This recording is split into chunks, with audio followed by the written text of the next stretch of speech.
हुकूमत तेलंगाना ने साबिक़ वज़ीर-ए-आज़म डॉक्टर मनमोहन रेड्डी की याद में जिनका जुमेरात की शब दहली के देहांत हो गया, रियासत तेलंगाना में 7 रोज़ा शोक का ऐलान किया। हुकूमत ने रियासत में तमाम सरकारी दफातर, तमाम तालीमी इदारों को एक दिन की तातील का ऐलान किया था। ऐलान के मुताबिक तमाम सरकारी दफातर और तालीमी इदारे बंद थे।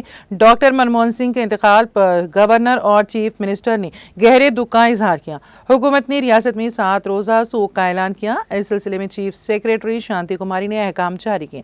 हुकूमत तेलंगाना साबिक़ वज़ीर-ए-आज़म डॉक्टर मनमोहन सिंह के इंतकाल पर गहरे सदमे का इजहार करती हैं। आन जानी वज़ीर-ए-आज़म की याद में 27 दिसंबर को रियासत में सरकारी दफातर और तमाम तालीमी इदारों को तातील का ऐलान करने और डॉक्टर मनमोहन सिंह की याद में तेलंगाना में 7 रोज़ा शोक मनाने का फैसला किया गया है। उन 7 दिनों में शोक के अयाम के दौरान कौमी परचम निस्फ बुलंदी पर लहराया जाएगा। चीफ सेक्रेटरी की जानिब से जारी करदा अहकाम में ये बात बताई गई।